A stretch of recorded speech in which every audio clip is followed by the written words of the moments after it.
वालेकुम। वालेकुम सलाम। अस्सलाम वालेकुम सब देखने वालों को सलाम व आदाब। वालेकुम सलाम। बाबर भाई क्या कुछ कहेंगे दिल्ली का रिजल्ट आने के बाद? जी जी, दिल्ली के रिजल्ट आने से खुशी भी है और थोड़ी गमी भी है। गमी तो इस बात की है कि हमारी पार्टी वहां जैसे पिछले कई सालों से फुल बहुमत में आया करती थी वैसे नहीं आई। तो खुशी इस बात की है कि हमारी पार्टी का एक एजेंडा है कि बदलाव बदलाव तो लाना पड़ेगा। अगर दिल्ली के लोगों ने पिछले कई सालों से आम आदमी पार्टी पे भरोसा जितवाया था तो जो बदलाव उनने किया तो वो अच्छा है। वो देख ले आने वाले 5 साल के लिए अगर वो किसी पार्टी को मैंडेट दे रहे हैं तो वो उनपे कैसे उतरेगी। तो उसके बाद जब फिर से 5 साल के बाद आएगी तो वो तो बदलाव तो होना है। हर चीज में बदलाव हमारी पार्टी का एजेंडा है बदलाव। तो खुशी की बात है। कोई नहीं, अब जो पार्टी वहां पे आए हम उनको भी मुबारक देते हैं कि आने वाले 5 सालों के लिए आप जो काम करोगे तो वो उससे भी बढ़िया काम होना चाहिए। जैसे हमारे केजरीवाल साहब ने किया था उससे भी बढ़ के वो काम होना चाहिए ताकि आपको फिर मौका दिया जाएगा। अदरवाइज ऐसे ही पब्लिक नकार देगी आपको जैसे आज आम आदमी पार्टी को दिल्ली में नकारा। क्या कोई असर पड़ेगा अगर दिल्ली में आम आदमी का घर था पहले से ही जहां स्टार्टिंग थी, अगर दिल्ली में आम आदमी हार गई जो आज का दिन इनके लिए बुरा रहा, क्या इससे कोई असर डोडा की सीट पे पड़ेगा? नहीं नहीं, इससे कोई असर नहीं पड़ने वाला है। हाँ, सबक जरूरी है। इससे सबक जो है पब्लिक को, ये जो लीडर है हमारे इनको सबक अच्छी तरीके से मिलेगा। ये काम पे फोकस करेंगे। ये ज्यादा जो निकल जाते हैं तो थोड़ा उनको लेग पुलिंग करना बहुत जरूरी है। खिंचाव करना बहुत जरूरी है। पब्लिक देखो ना, दिल्ली की पब्लिक जो है बहुत समझदार है। बहुत अच्छे से उन्होंने जो भी फैसला किया बहुत सोच समझ के फैसला उन्होंने किया। बिल्कुल। चलिए, इस पे केजरीवाल ने भी बता दिया जो पब्लिक का फैसला है वो हमें मंजूर है। हम आज से पहले पब्लिक की काम करते आए और आज के बाद भी इनका ध्यान रखेंगे। जिस जिस टाइम बीजेपी गलत करेगी उस टाइम हम पब्लिक के साथ खड़े हो जाएंगे। लोगों ने लीडरों ने बयानबाजी तो करनी है, चाहे वो अंबर साहब की बात हो या महराज साहब की बात हो। अभी बात कर रहा था, मुझे एक बात याद आ गई बीच में, मुझे उनका एक सवाल छूट गया था, उन्होंने सवाल किया था जी। लेकिन मुझे ख्याल नहीं रहा उस पर जवाब देने के लिए, लेकिन जवाब दूंगा क्योंकि जिले भाई भी सुन रहे हैं। कह रहे थे कि 3.5 महीने गुजर गए तो महराज साहब ने क्या किया। ठीक सवाल उनका दुरुस्त है, लेकिन वसीम साहब से मेरा सवाल है वापस कि अगर उनकी सरकार 5 या 6 साल रही, आरएनबी मिनिस्टर रहे, तो उन्होंने भरत रोड पे हजारों चक्कर किए। जिस भरत रोड पे इस वक्त इतनी कीमती कीमती जाने चले जाते हैं कि उनके बावजूद अगर उनने अपने वक्त में उस रोड को बनाया होता तो वो कल एक ही परिवार के 6 लोग वहां एक्सीडेंट हुए, लेकिन उसमें से 4 लोगों की अभी तक डेथ होगी। अभी 2 बच्चे जम्मू मेडिकल कॉलेज जम्मू में एडमिट है इस वक्त भी, जिनका एक परिवार खत्म हो गया। अगर वो उनके पास इतनी पावर थी, इतनी सारी सरकार अपने हाथ में थी, लेकिन उन्होंने कुछ नहीं किया था उस 5 साल में, तो महराज साहब ने क्या करना था 3.5 महीने के बीच? इसका जवाब मुझे चाहिए और वसीम साहब इसका जवाब, मुझे उम्मीद है कि वो जवाब देंगे इस चीज पे कि उन्होंने 5 साल में उस रोड को क्यों नहीं बनाया था, जिसमें जिसमें कम से कम 80 करोड़ की लागत से उस रोड को बनाया जा रहा था, लेकिन वो नहीं बनी। वो क्यों नहीं बनी? क्योंकि वो उनकी, या तो उनकी वर्करों की गलती थी या उस लीडर की कमजोरी थी। क्योंकि वो उनका एक आंगन था, उनका एक घर था वो। क्योंकि डोडा से भरत जाने वाले लोगों को इतना सफर इस वक्त भी हो रहा, कोई कहने की बात नहीं है। ये कह रहे हैं कि 3.5 महीने में ये महराज साहब ने क्या किया। महराज साहब मुझे बताइए, एक परिवार में एक बड़ा होता है, तो वो परिवार में जो बड़ा होता है, क्या वो एक ही दिन में 10 बच्चों की 10 अगर बच्चे होंगे उसके, क्या 10 के 10 का शादी कर लेगा एक ही बार? वो भी अपने अपने हिसाब से करेगा, अपने अपने टाइम में करेगा उसको। अब 3 महीने में या 3.5 महीने में कह रहे हैं कि नहीं जी, डोडा को नीचे से ऊपर, ऊपर से नीचे करना चाहिए, लेकिन ऐसा नहीं होता है। और किस लीडर ने आज तक 5 साल में काम किया? कितना काम किया मुझे बताइए कि उनने अपने पीरियड के अंदर कितना काम किया था। जिस तरह ये कह रहे हैं कि गुलाम नबी आजाद ने मेडिकल कॉलेज डोडा दिया था, अगर उसने एक काम दिया था, लेकिन उसके उसके बरक्स से, लेकिन लोगों की जानों का नुकसान जो हो रहा है उनके बावजूद है वो सर, जिसका जिनका दामन थाम के इस वक्त ये लोग ये कह रहे हैं कि महराज मलिक ने 3.5 महीने में कुछ नहीं किया। महराज करेगा काम, यह हमें पूरी उम्मीद है। और उमर साहब से, और दूसरा सवाल आपने किया कि उमर साहब ने कहा कि लाइट फ्री, पानी फ्री, गैस सिलेंडर फ्री। देखिए वो भी अपने वक्त पे करेंगे, उनका जब वो टाइम आएगा वो करेंगे अपने टाइम पे। अब मेरे कहने से या आपके कहने से या बाबर भाई के कहने से नहीं करेंगे वो। अब लीडरों ने बयानबाजी करनी है। अभी मैं एक बयान सुन रहा था, कह रहे थे कि उमर साहब अगर चाहेगा तो उमर साहब बहुत कुछ कर सकता है। अगर उमर बिल्कुल। साहब चाहते हैं, काम करना चाहते हैं, वो लोगों को अजाला देखना, लोगों की मुश्किलात को देखना चाहते हैं, लेकिन गवर्नर को हटाइए ना। फिर एलजी साहब को क्यों रखा है? फिर एलजी साहब को नहीं रखना है। फिर चीफ मिनिस्टर को अपनी पावर पूरी दीजिए ताकि वो अपने अपने तरीके से सारा काम अंजाम देंगे, पूरे जम्मू कश्मीर को जब चला रहे हैं वो। ये गलत है। कह रहे हैं कि नहीं जी उमर साहब ने ये किया वो नहीं किया। मेरा सिर्फ उमर साहब और फारूक साहब, ये मेराज साहब क्या दो ही है?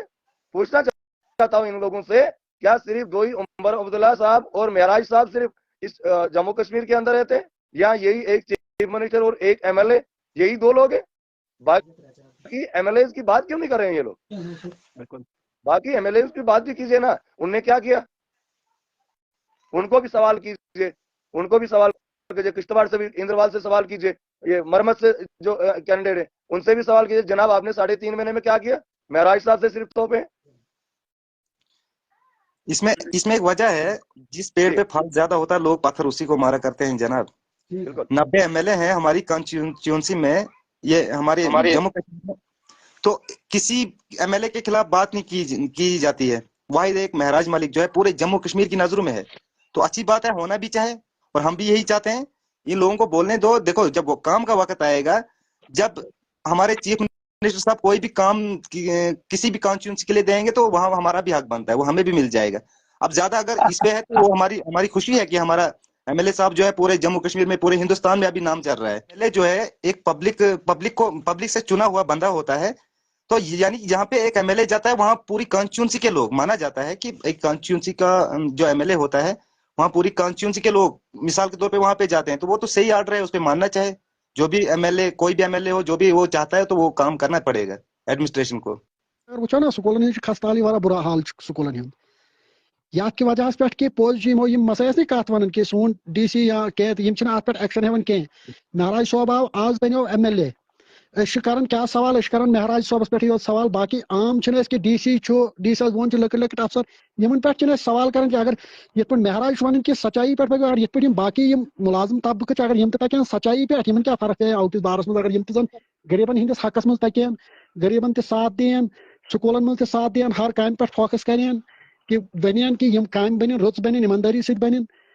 बहुत दपान कि अव क्या फर्क पे अगर डीसी डीसी ये रोड डल द्रमन रोड लग ना ये द्राय खनित कह जमीन तथ पे खबर एप्लिकेशन क्या न क्या कोर एफिडेविट दिस लुको लिखित कि रोड नीरन यमनी चीजन पे वन कि अगर ईमानदारी अगर डीसी वनकन अगर एमएलए थी एमएलए निश पावर डीसी निश पावर अगर ये डीसी ईमानदारी से पन्ने डिस्ट्रिक्ट अंदर काम गया क्या फर्क या स्कूल कुन चीज पे हर कुन चीज पे नजर दियन कि यम चीज रुत कर मसा स्कूल बेहतरीन कथ वो स्कूल बारे में। चलिए नए मेहमान हमारे साथ बबलू शर्मा जुड़े हैं। बबलू साहब आदाब।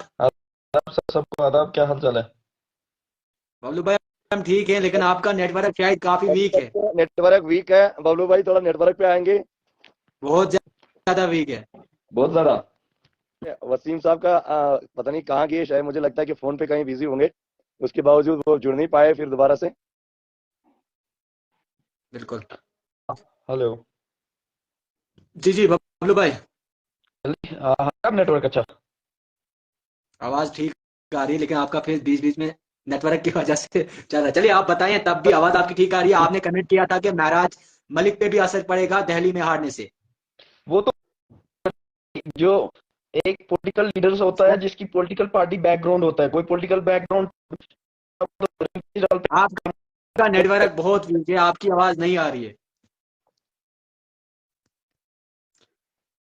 चलिए इनका नेटवर्क काफी ज्यादा वीक है, लेकिन वानी साकिब भाई इनका कहना है कि असर पड़ेगा महराज मलिक के ऊपर, क्योंकि बैकग्राउंड था आम आदमी का दिल्ली से।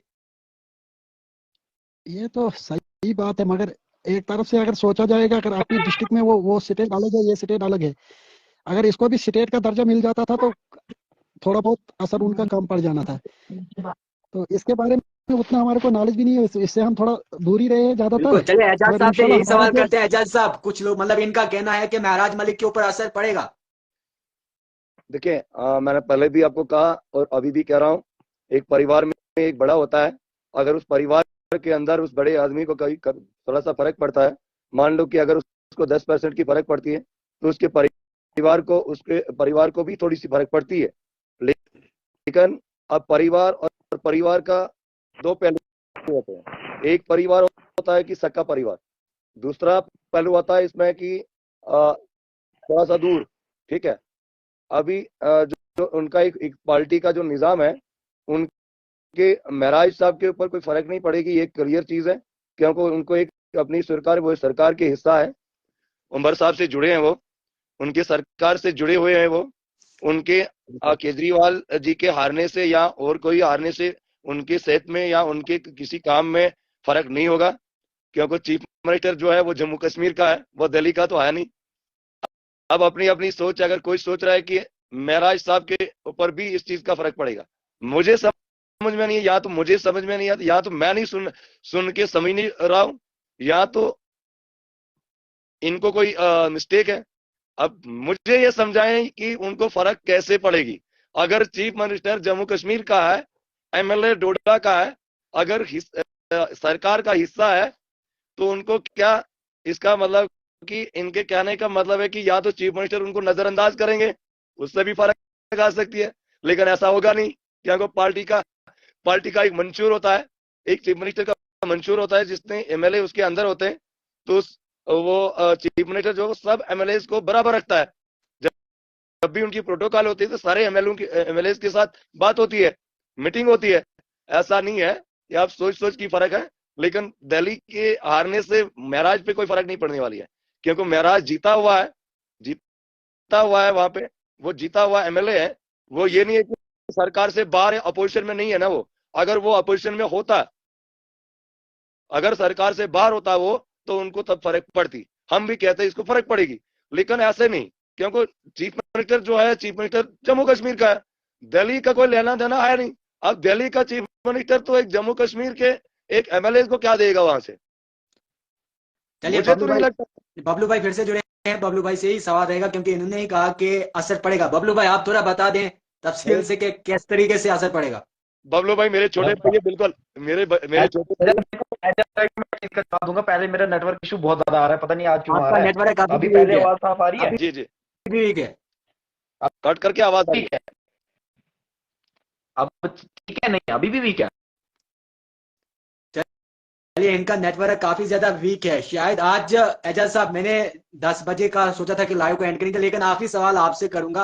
ये बड़े सवाल उठते हैं महराज साहब ने जो ओवैसी के लिए बोला, क्या कुछ कहेंगे? आपने तो सुना होगा क्या बोला, लेकिन आप इस पे क्या कहेंगे? क्योंकि बड़े ओपोजिशन वाले बड़े सवाल उठाते हैं कि ओवैसी के ऊपर नहीं बोलना चाहिए था। देखिए, मैं इस पे बात नहीं करूंगा, ना मैं चाहता हूं इसके जवाब देना, तो ना ये मेरी कद की ये बात है। अब जो लोग इस पे सवाल कर रहे हैं कि महराज साहब ने क्या कहा ओवैसी साहब के खिलाफ, या ओवैसी साहब क्या बता रहे हैं, या केजरीवाल क्या बता रहे हैं, ये बड़े पैमाने की बात होती है। अब इन लोगों की एक छोटी सी सोच, मैं इसको यही समझता हूं, जो इतनी बड़ी बात को अपने पास लेते हैं कि अब खुद जवाब देने की कोशिश करते हैं इस चीज पे, या इस चीज पे टिप्पणी करने की एक आदत बनी हुई है। मेरा इतना वजूद नहीं है कि मैं ओवैसी साहब ने क्या कहा या महराज साहब ने क्या कहा। महराज साहब ने अगर कोई बात कही है तो उस पर रिएक्शन जरूर देंगे वापस। वो भी आम लीडर नहीं है, वो भी एक सुलझे हुए हैं, एक मंजे हुए पहलवान है वो भी। तो उन्होंने क्या कहा वहां पे दिल्ली के अंदर, अगर डोडा में कही होती उनने वो बात, तो तब जाके उनको लोग यहाँ पे जवाब देते कि महराज साहब आप लोगों ने गलत किया, महराज साहब आपने गलत किया। लेकिन ना जम्मू कश्मीर में ना डोडा में, अगर दिल्ली में उनने कोई बात कही, अब उस पर एक्शन लेने वाले वही जवाब देंगे इस चीज पे। मैं तो नहीं समझता कहीं ना कहीं महराज साहब ने जो ओवैसी साहब को कहा कि उनके 2 सीटों पे वो लड़ रहे थे दिल्ली के अंदर, उनका कहना साफ था कि अगर आपने लड़ना था तो आप जम्मू कश्मीर में आके लड़ते। देखिए, बिल्कुल दुरुस्त सवाल था उनका, बिल्कुल। महराज साहब ने ठीक कहा कि अगर लड़ना था, ओवैसी साहब अगर लड़ना है तो जम्मू कश्मीर में आके लड़िए, ठीक है। जिस तरह इस वक्त आप मुझे बताइए कौन सी पार्टी है कि जो जम्मू कश्मीर में नहीं है? वही एक पार्टी नहीं है, ओवैसी साहब की पार्टी जम्मू कश्मीर में नहीं है। बाकी तो हर जगह पे, बाकी पार्टियां तो हर जगह पे। अच्छा साहब, अब एक और मेरे जहन में सवाल घूम रहा है, अगर ओवैसी सच में जम्मू कश्मीर में आ गए तो क्या लगता है नेशनल कॉन्फ्रेंस की छुट्टी होगी? देखिए, वो बात की बात है, कब आएंगे वो, या आएंगे या नहीं आएंगे, इस पे भी हम टिप्पणी नहीं करेंगे। ये मेरा उसूल नहीं है कब आएंगे कि मैं कहूंगा कि नहीं ओवैसी साहब आएंगे तो फिर एनसी को या कांग्रेस को या पीडीपी को या बीजेपी को हराएंगे वो। ये बात नहीं, कश्मीर की बात कर रहा हूँ, यहाँ की नहीं। कश्मीर में क्या होगा? आपको लगता है क्या ओवैसी को वहां प्यार मिलेगा? देखिए, हर एक इंसान को अपनी अपनी तजर्बा होता है प्यार लेने की या प्यार देने की, अपना अपना एक तजर्बा होता है। जिस तरह हमारे prime minister of India Narendra Modi ji Kashmir के अंदर तो क्यों देते हैं, उनको भी प्यार देते हैं लोग। अगर केजरीवाल हमारे डोडा में आया या जम्मू में आया, उनको भी प्यार मिला आया। अगर राहुल गांधी जी यहाँ आते हैं तो उनको भी प्यार मिल रहा है।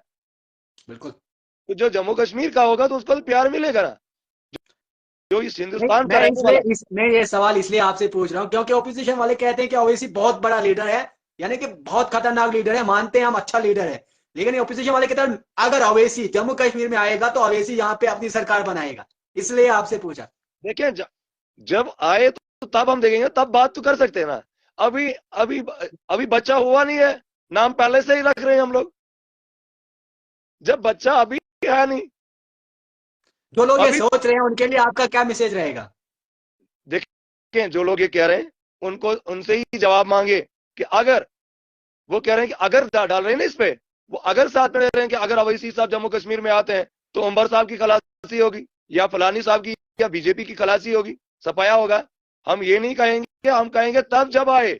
आज ये बात मुनासिब नहीं होता है कि ये हम कहें, इसका मतलब कि हम जो यहाँ पे जम्मू कश्मीर की हमारी पार्टियां हैं, चाहे वो भारतीय जनता पार्टी है या नेशनल कॉन्फ्रेंस है या पीडीपी है या कांग्रेस है या आम आदमी पार्टी है या और अदर्स पार्टियां है, तो इसका मतलब है कि हम इनको प्यार नहीं दे रहे हैं, हम इनको भी प्यार दे रहे हैं, चाहे देखिए हमारा कमेंट कितना एक आया है भी बबलू मुखालिफ होगा, शर्मा लेकिन की हमारा तरफ से, फर्ज बनता जब कमेंट आया है जब इतने अच्छे हैं है। जी तो जम्मू कश्मीर में क्यों नहीं आते हैं फिर? यही मेहराज साहब ने कहा, अगर आपको लड़ना है आप आओ जम्मू कश्मीर में लड़ो, यानी कि यही हर एक कहता है अवैसी को लड़ना है तो वो आए ना जम्मू कश्मीर में लड़े जहां पे मेजॉरिटी है। देखें, अगर ठीक है, बिल्कुल मेरे भाई का सवाल ठीक है। उन्होंने कहा कि अगर आना, अगर वो आते तो तब जाके लोगों को भी पता चलता ना कि अवैसी साहब यहाँ आए हैं। देखिए, हम इज्जत करते हैं उनकी, ऐसी बात नहीं, हम इज्जत करते हैं, हमारे दिल में भी उनके लिए प्यार है, ऐसी बात नहीं है। हम किसी पार्टी की मुखालफत नहीं करेंगे, लेकिन हम ये इतना जरूर कहेंगे जब वो आएंगे तब हमें भी पता चलेगा कि अवैसी साहब जम्मू कश्मीर में आए हैं, जम्मू में आए हैं या डोडा में आए या कश्मीर में आए हैं, तब जाके हमें भी पता चले कि इनकी भाषण क्या है, इनका मैनिफेस्टो क्या है। अब इस वक्त लोग इस चीज को वोट नहीं कर रहे हैं कि योग मतलब कितना कौन अमीर है, लोग इस चीज को इस वक्त वोट कर रहे हैं कि किस पार्टी का कितना मैनिफेस्टो है, क्या क्या मैनिफेस्टो है। जिस तरह उमर साहब ने कहा कि सिलेंडर फ्री देंगे, पानी फ्री देंगे, बिजली फ्री देंगे, लेकिन इस पे भी लोग सवाल कर रहे हैं, लेकिन अपने वक्त पे वो कर लेंगे, अपने वक्त पे यूं ही उनको वक्त आएगा वो कर लेंगे। अभी इतनी जल्दबाजी में हम सवाल उठाएंगे, सवाल करना शुरू करेंगे, लेकिन नहीं, ऐसा नहीं है, हर लीडर पे भी सवाल कीजिए ना। बिल्कुल। चलिए एक ही एजाज साहब, बात। बबलू भाई फिर से जुड़े हैं, शायद अब इनका नेटवर्क लग रहा है कि ठीक है। बबलू भाई पहले आप उसी बात को एक्सप्लेन करें कि आम आदमी महराज मलिक के ऊपर क्या असर पड़ेगा। मैं सबसे पहले एजाज भाई को ये चीज पूछना चाहूंगा कि ये किस पार्टी से बिलोंग करते हैं, मतलब किसकी तरफदारी अभी ये कर रहे हैं? एजाज साहब, मतलब आम आदमी पार्टी है, आप है, एनसी है, कांग्रेस है, बीजेपी, किस पार्टी की तरफ से आपको ये बोल रहे हैं? मेरा यही पार्टी प्रश्न से पहला मैं ही। कुत्ता नहीं हूँ, मैं एक आम एक नागरिक हूँ, ठीक है, एक सोशल हम्म, एक्टिविस्ट हूँ। हम्म, मैंने किसी पार्टी का आज तक कहीं सपोर्ट नहीं लिया, जहां भी मैंने काम किया, लेकिन मैंने सारा काम जो भी किया अल्लाह की मदद और अपने अपने हस्ब सुख से किया है। मैंने किसी पार्टी की अभी तक सपोर्ट नहीं ली है। जब भी मैंने कोई काम किया, किसी भी जहां भी किसी मैं भी पार्टी से नहीं। जहां भी मैं मैदान में उतरा हूँ, लेकिन मैंने एक नॉन पॉलिटिकल की हैसियत से मैदान पे उतरता हूँ। हम्म, जी नहीं, मेरा सवाल ये है कि अभी आप मतलब महराज साहब की सपोर्ट में हो या उनकी कुछ अपोजिशन में हो, क्या मतलब? देखिए, अभी तो फिलहाल की उस चीज को देखना है कि जो प्रेजेंट होगा। हम्म, अभी जिस तरह हमारे श्री शक्तिराज पड़ियार जी हमारे मरमत से हैं, एमएलए हैं, अब उनकी अगर बिल्कुल, कोई बात कर रहा है तो हमारा फर्ज बनता है उसको भी जवाब देना। भाई बिल्कुल, इसकी शक्ति पड़ियार साहब की ये बातें क्यों कर रहे हो, सवाल क्यों खड़ा कर रहे हो, बाकी लीडरों पे बिल्कुल, सवाल क्यों नहीं कर रहे? इसी बिल्कुल। तरह हम कह रहे हैं बट मैं आपको कि एजाज साहब ये चीज बोलना चाहूंगा कि जिस कॉन्स्टिट्यूंसी में हम रहते हैं 52 में, हमारा फर्स्ट प्रायोरिटी में हमें अपने एमएलए का देखना है, जी ना कि मरम्मत का देखना है। क्या बोलते हो आप इस चीज में? जी जी, बीच में कट हुई आवाज, कट हुई थी आपकी। मैं कह रहा हूँ कि हमारा 52 आता है ना, बिल्कुल। तो हमें फर्स्ट प्रायोरिटी हमें 52 एमएलए में देखना चाहिए या पहले मरम्मत में देखना चाहिए? देखिए, मैं दोनों कॉन्स्टिट्यूंसी को बराबर समझ रहा हूं, लेकिन क्योंकि सुनिए सुनिए, ये कल तक एक कॉन्स्टिट्यूंसी थी, अगर आज उसको दो कॉन्स्टिट्यूंसी में बांटा गया है, लेकिन कल तक तो दोनों जगह हमारे थे ना, मरमत भी और डोडा भी और दड़ा भी और गुन्ना भी। आज अगर हमारा एमएलए महराज मलिक है, अब इस चीज को देखना है कि एमएलए पे सवाल करना ठीक है, लोगों का फर्ज बनता है सवाल करें, मैं नहीं कह रहा हूं कि सवाल मत कीजिए। सवाल लेकर वही करना है कि जो पॉसिबल हो। अभी जनाब बबलू मेरी भाई बात सुने, जब तक मजलूमों की आवाज लेके हमारे एमएलए साहब जा रहे थे, परसों मजलूम इतने खजल थे एसीडी ऑफिस में, क्यों नहीं किसी ने उनकी मजलूमों की आवाज सुनी? आप कह रहे हैं जी दिल्ली से एमएलए को फर्क नहीं पड़ता है। जब एमएलए को फर्क नहीं पड़ रहा था, वो दिल्ली क्या करने गए थे फिर? देखिए, उनका एक पार्टी का, सुनिए, एक पार्टी का एक आदेश होता है। जब पार्टी ने वहां से इशारा दिया कि महराज साहब आपको ढूंढा या दिल्ली आना पड़ेगा, उनको जाना पड़ेगा। हुक्म की तामील की उन्होंने, उन्होंने अगर हुक्म की तामील की, लेकिन आपने जहां तक कही कि आप हम एसडी ऑफिस में गए, लेकिन मजलूम वहां खजल थे। लेकिन मुझे बड़ा अफसोस हुआ इस चीज का कि आपने कहा कि हम खजल हुए वहां पे। इस्माइल साहब ने भी नहीं बताया, आपने भी नहीं बोला। तो कम से कम बोलना था हमें भी कि हमको, हम भी एक मजदूर से जुड़े हुए लोग हैं, मैं भी एक मजदूर हूँ। ऐसी बात एजाज भाई मेरा सवाल ये है कि मजलूम आज तक कभी एसीडी ऑफिस जाने की जरूरत ही नहीं पड़ी, आज तक पेमेंट कभी कटी नहीं थी। इनकलाब का नारा आया, ये इनकलाब का नारा तो पीछे के लिए आया कि आगे के लिए आया, ये मुझे ये चीज समझ नहीं आई। देखिए, आज तक तो कभी 60 रुपए दिहाड़ी पड़ी नहीं थी, तो ये फर्स्ट टाइम हो रहा है ऐसा? ऐसा क्यों? बिल्कुल, आपका सवाल बिल्कुल दुरुस्त है। आपने जो सवाल किया बिल्कुल ठीक है, मैं सहमत हूँ इस सवाल से। लेकिन जहां तक आपने सवाल किया, जब आप एसडी ऑफिस गए, लेकिन वीडियो का आपने प्रेस कॉन्फ्रेंस आपने देखी, उन्होंने क्या कहा? उन्होंने कहा सेंट्रल गवर्नमेंट की जो पॉलिसी है, सेंट्रल गवर्नमेंट की पॉलिसी से महराज के बावजूद नहीं, महराज ने ये चीजें नहीं करवाए। अगर वो सेंट्रल गवर्नमेंट की पॉलिसी की प्रोग्रेस के मुताबिक इनका पैसा चढ़ेगा। पहले इस तरह होता था कि काम हो ना हो लेकिन पेमेंट पड़ेगी, लेकिन सेंट्रल गवर्नमेंट की जो पॉलिसी है वो अलग है। उनने सिस्टम चेंज कर दिया। अब पकड़ेंगे हम, मिसाल के तौर पे आपको पकड़ेंगे, बबलू भाई ने ताजनाल में गलत किया, लेकिन हमने वही बात करनी है जो पॉसिबल हो, जो कहीं मंजिल पे हो। ये चीज है वो। तो मैंने कल भी वीडियो से बात की, मैंने कहा कि जिन लोगों का ये पैसा कटा है, ये मत आप सोचे कि मैं किसी पार्टी से वाबस्ता हूँ, लेकिन वक्त आएगा आपको जवाब देना पड़ेगा इस चीज को। मैंने कल भी वीडियो कट को कहा है, मैंने कहा लिहाजा मैं आपको, मेरी ये बात थी, ठीक है पेमेंट कटी मैं मानता हूँ, बट मेरा एक एसीडीओ सर से और बीडीओ सर से एक सवाल था कि मैं खाली अपने वार्ड की बात ना करूं, मैं पंचायत की बात कर रहा था कि ऐसा तो एजाज साहब आपको भी पता हो, पंचायत में तो मेरे हिसाब से हर जगह तो कोई नए काम नहीं है, मेरे हिसाब से आधे से ज्यादा शायद पुराने काम हो। तो जब जेई साहब मौके पे आए तो वो पुराने काम पास कैसे हुए? क्या उन्हें इनकार किया हम ऊपर नहीं आएंगे? आए तो थे, आके भी तो क्या किया, आके भी तो फिर वैसा ही हाल हुआ। देखिए, मैंने कल भी यही बात में कर रहा था, कल मैं वीडियो गेट से बात कर रहा था यही कि जई साहब को कहो कि दाढ़ी रखकर ईमानदारी दिखाए, वरना ऐसा ना हो कि जिन लोगों की गैर इंसाफी हुई है उनको इंसाफ दिया जाए। वरना ऐसा ना हो कि एक दिन आएगा कि ब्लॉकगढ़ के बाहर हम ताला ठोक देंगे बाहर। उनने कहा कि क्यों? मैंने कहा कि जिन लोगों के साथ गलत हो रहा है, जिनको पीसा जा रहा है और एक गरीब का खून चूस रहे तुम लोग। उन्होंने कहा कि नहीं जी, मैं आपको फेस टू फेस नहीं जानता। मैंने कहा मैं फेस टू फेस नहीं आपके सामने आया हूं अभी, लेकिन जिस दिन आऊंगा उस दिन आपको भी पता चलेगा कि ये कौन था और किससे मुझे बात करनी पड़ी। मैंने कल भी कह दिया इस चीज को और आज भी यही कह रहा हूँ।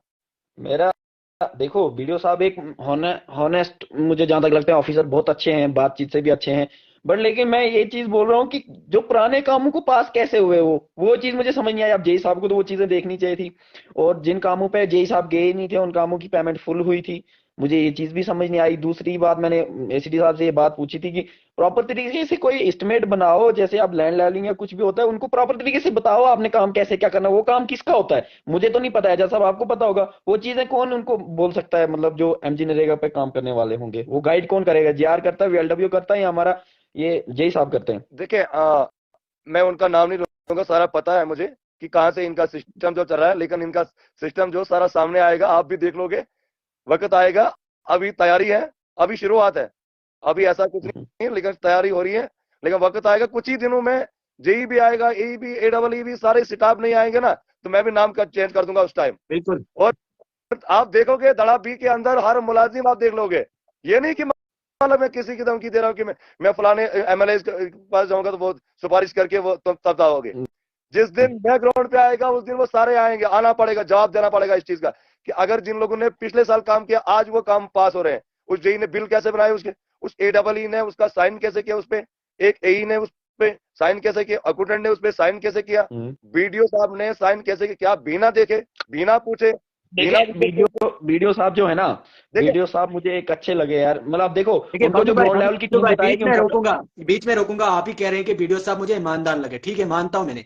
शायद आपने देखा होगा कि जब हम गए एसडी ऑफिस के बाद मैंने वो एप्लीकेशन उस टाइम भी दिखाई न्यूज में, वो एप्लीकेशन 18 दिसंबर को अगर दी थी उसके बाद वो वीडियो के पास भी पहुंचे और वीडियो ईमानदार होते क्या वो एप्लीकेशन के ऊपर एक्शन नहीं लेते? इस्माइल साहब आपकी जानकारी के लिए दे दूं, जो आपने 18 दिसंबर को दी थी ना वो, जी जी तो आपको ये याद होगा कि 22 23 नहीं 18 नहीं, दिसंबर को दी थी, 18 18 दिसंबर को दी थी। देखिए, हम 18 दिसंबर को डोडा थे, लेकिन जे आया था वो बिल पास कर रहा था, उसने जो यहाँ से कामें ली थी बिल उनकी पेमेंट भी कर दी। 18 दिसंबर को ही हम एसीडी को एप्लीकेशन दे रहे हैं, एसीडी भी उस एप्लीकेशन 25 दिसंबर को मैं खुद व्हाट्सएप करता हूँ वीडियो को, वो बोलता है 1-2 दिन के अंदर इस पे एक्शन लिया जाएगा, लेकिन कोई एक्शन हुआ ही नहीं। हम्म। अगर वीडियो चलो ये साहब, मैं ब्लॉक की मानता हूँ चोरियां, वीडियो साहब, मैं मानता हूँ वीडियो साहब ईमानदार हैं, अगर वो ईमानदार होते कम से कम उस एप्लीकेशन के ऊपर उन्हें इंक्वायरी करनी थी कि ये सच सच बोल रहे हैं या गलत बोल रहे हैं। देखो अब इंक्वायरी तो हो रही मेरे हिसाब से, परसों अगर तो आज इधर भी होगी मल्ला ना में बबलू बताए थे भाई, कुछ। अगर आज भी उस हम्म, एप्लीकेशन के ऊपर इंक्वायरी होगी ना, बिल्कुल गलत, इस टाइम पे भी वैसा ही है जैसा हमने दिखाया था उस टाइम पे, जो लिखा है उस एप्लीकेशन में। अच्छा चलिए, चलो। अब फिलहाल बबलू साहब, हमारे साथ बबलू नए भाई, मेहमान एक मिनट। फयाज भाई जुड़े हैं। फयाज भाई अस्सलाम वालेकुम। फयाज भाई अस्सलाम वालेकुम। इनकी इनकी आवाज म्यूट